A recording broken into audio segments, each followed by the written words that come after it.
Hello, I'm Kigan. This is Last Resort Repair and Recreation, Episode 19, Part 1. Thank you for joining me. I'm going to start off with some really great poems to go along with this article that I've been reading. Hopefully it will get done today, but here's some good poems about the cosmos. This one's called Manifested Mind. Each and every planet is a manifested mind. Earth is the mind of Creator Source, the one we seek to find. And when we search within and find ourselves, we overcome remorse, and come to find Earth is the mind of our Creative Force. We don't have any power over us because the Earth is our mind, and it manifests what we make of it, and all the fear-based programming and things is why there's disturbances and things, but we're coming out of that. And we're getting the truth out and creating change that we want to see, because we are the change we want to see. Okay, here's another one that's really good.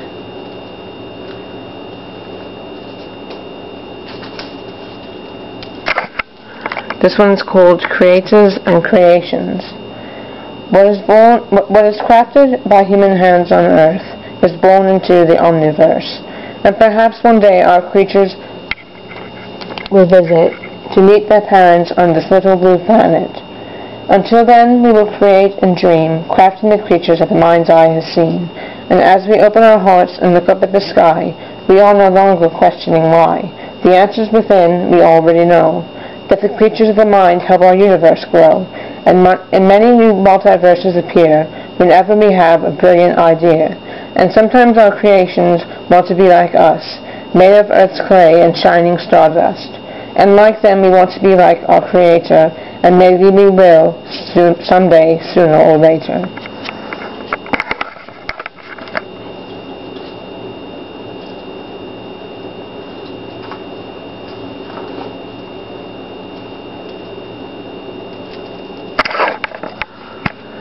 Here's another poem.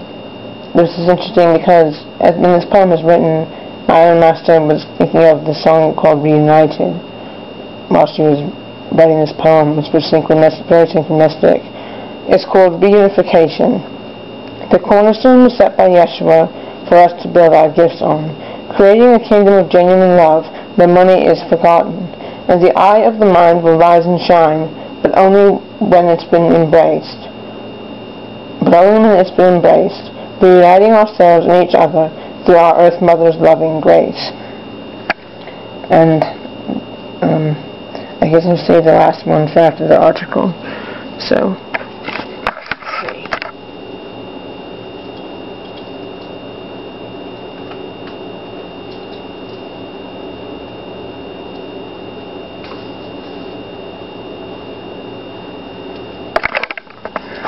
okay.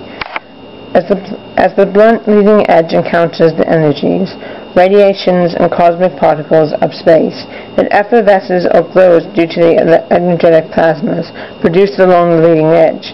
Scientists have long known this and have measured the length of this plasma effervescence in astronomical units. 1 astronomical unit, AU, is the distance between the Earth and the Sun. It has remained fairly constant up until now. The length of this effervescence along the heliosphera's leading edge is now 1,000% greater than what had always been considered normal, and it is increasing rapidly the closer we get to the extreme energy of the Milky Way ecliptic, as we plunge down into it and come out on the other side like a bunch of kids getting off the world's most exciting roller coaster ride, with trembling knees, seeing the world according to their inmost heart's desire. Only in this case, some of the kids decided to go off on a different roller coaster ride to an environment they were more familiar with, and although no human being can do anything to stop it from happening, nor should we, those who are aware of it will definitely have a heads up as these tumultuous earth energies increasingly build up until they can hold no more energy, and all the quantum particles in our solar system suddenly and instantly shoot apart from each other and remain stable at that increased distance. This is a dimensional shift. It is a sudden density shift of all matter in our world from what is called third to fourth density. Considering all these new insights concerning the nature of matter and time, I now increasingly understand this probability. What then? What's the next step in evolution? If one contemplates this, the answer is found in thousands of years of prophecy in all cultures from the beginning of humankind's awareness. These prophecies center on the emergence of a new era of peace, while at the same time the old, worn-out, and dying age completely recycles. In a good sense, the dross is vaporized. This has been foreseen in the prophecies of every culture on earth, using different mythologies and metaphors of description for thousands of years. The cataclysms which are now increasing all over the planet will not come all at once, but gradually and with increasing intensity. The earth changes have already begun, as many people now fully realize, and other people are starting to realize. Most folks are highly perplexed by it. Perhaps what I'm writing here will bring some comfort, as well as practical help. Some of you reading this right now are aware of this through your inner intuitions. Like myself, your intuitions have sensed this change coming on for a long, long time, many since birth. It is that inner gut feeling of expectation, an anticipation which includes both angst for physical survival as the outer energy intensity increases, and at the same time, the inner expectation for an entirely new paradigm to emerge upon our planet, and its confused people who are so caught up in war, criminality, religious and ideological fanaticism, violence and control, all for various selfish interests. We intuitively feel the pressure building, and inwardly know that eventually something will give. Those intuitive feelings about this coming change are accurate, although interpretations of them vary. But you are not alone.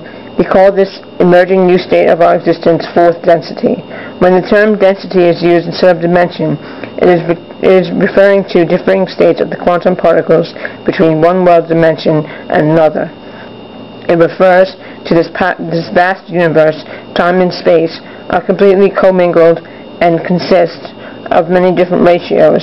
All quanta vibrate or spin at different frequencies, and the quantum particles exist in linear time at varying distances from one another. In our present third density world, the quantum particles, now how incredibly small these basic quanta are, and even less idea of how much empty space exists between each one. What is the empty space between? It is the field of infinite energy and intelligence. It is the time domain. Presently in third density, this distance between the quanta, which make up everything, including light, photons, is analogous to the distance between a golf ball at one end of a football field and a second golf ball clearly down at the other end. In between the two golf balls, quanta is lots of space indeed, but it's not empty space, but a seething energy flux of both entropy and organization. In the coming and much finer fourth density, these quanta are further apart. It should be understood that the quantum level is much, much smaller and finer than the gross atomic level, where these various quanta congregate. All is energy, matter is energy, spinning in various configurations. Albert Einstein stated, concerning matter, we have been all wrong. What we have called matter is energy, whose vibration has been so lowered as to be perceptible to the senses. There is no matter. We are all energy.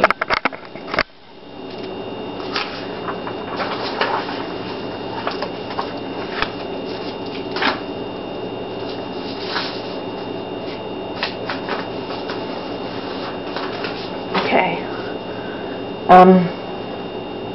Let's see.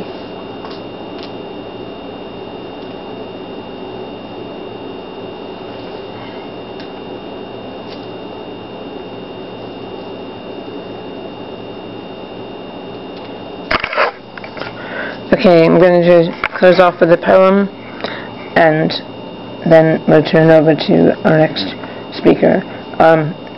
This is called Cosmic Family Reunion.